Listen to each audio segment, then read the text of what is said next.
شروع اللہ کا نام لے کر جو بڑا مہربان نہایت رحم والا ہے۔ سورہ عنکبوت میں فرمایا گیا من کان یرجو لقاء اللہ فإن اجل اللہ لآت،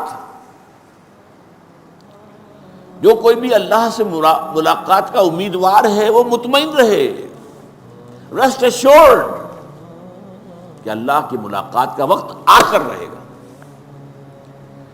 یعنی وہ لوگ جو اللہ کی راہ میں جہاد کر رہے تھے، مصیبتیں جھیل رہے تھے، تکلیفیں برداشت کر رہے تھے، کس امید میں کہ ایک روز اللہ کے حضور میں حاضری ہوگی اور ہمیں اپنی ان سرفروشیوں کا، جافشانیوں کا، قربانیوں کا اللہ اجر عطا فرمائے۔ شیطان وسوسہ اندازی کرتا رہے گا، لوگ کہتے رہے کس خیال میں پڑے ہو، کس نے دیکھا آخرت کو، مرنے کے بعد کسی نے آ کے کوئی خبر دی آج تک،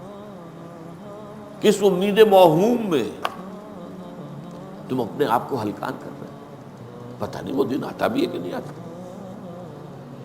اس لیے کہ آخرت تو ادھار کا سودا ہے، دنیا نقد کا ہے،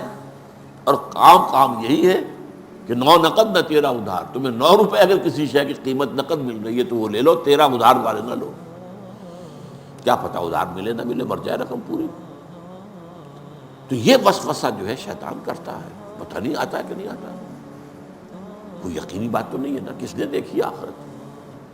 انہیں یقین رکھنا چاہیے من کان یرجو لقاء اللہ فإن اجل اللہ لآت، آ کر رہے گا وہ وقت معین۔ سورۃ الزمر میں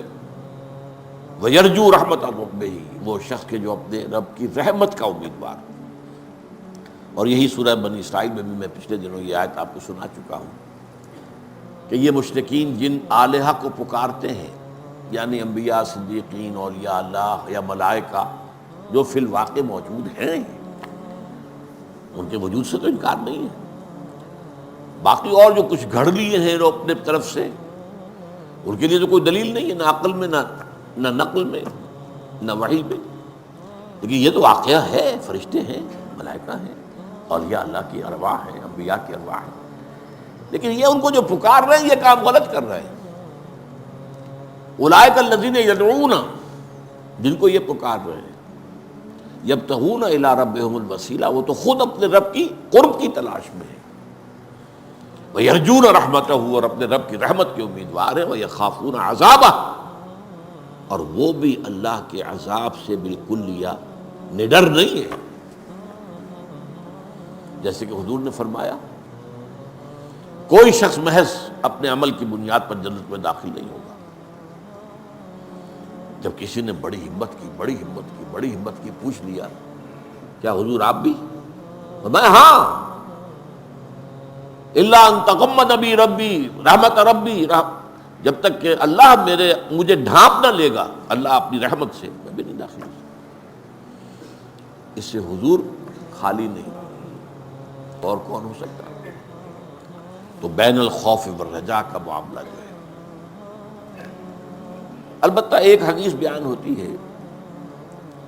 سبقت رحمتی علی غضبی، میری رحمت میرے غضب پر غالب آ گئی، میری رحمت میرے غضب پر بازی لے گئی ہے، سبقت رحمتی علی غضبی۔ اس کی شرح اصل میں یہ حدیث ہے جو آج ہم پڑھ رہے ہیں، اس میں اللہ کی ایک شان آئی ہے کہ وہ غنی ہے بے نیاز سے۔ جیسے فرمایا ایک جگہ پر ما یفعل اللہ بعذابکم، اللہ کو تمہیں عذاب دے کر کیا لینا ہے، لئن آمنتم وشکرتم، اگر تم ایمان اور شکر کا راستہ اختیار کرو تو اللہ معاذ اللہ سیڈسٹ نہیں ہے کہ کسی کو تکلیف دے کر اسے خوشی ہوتی ہے، معاذ اللہ ثم معاذ، ما یفعل اللہ بعذابکم۔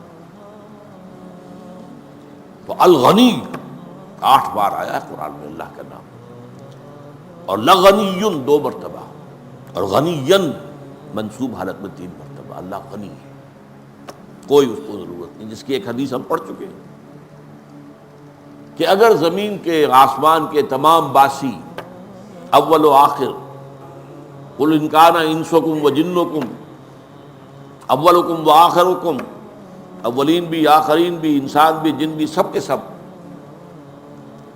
جو بدترین انسان ہو سکتا ہے ویسے بن جائیں تب بھی اللہ کی سلطنت میں کوئی کمی نہیں ہوگی. اور اگر تمام انسان، تمام جن، اولین و آخرین، سب ولی بن جائیں اللہ کے، تو اللہ کی سلطنت میں کوئی اضافہ نہیں ہوگا. یہ ہے اس کی شان غنی. غنی حلیم کہیں کہا گیا ہے، غنی حمید کہیں کہا گیا ہے، غنی کریم کہیں کہا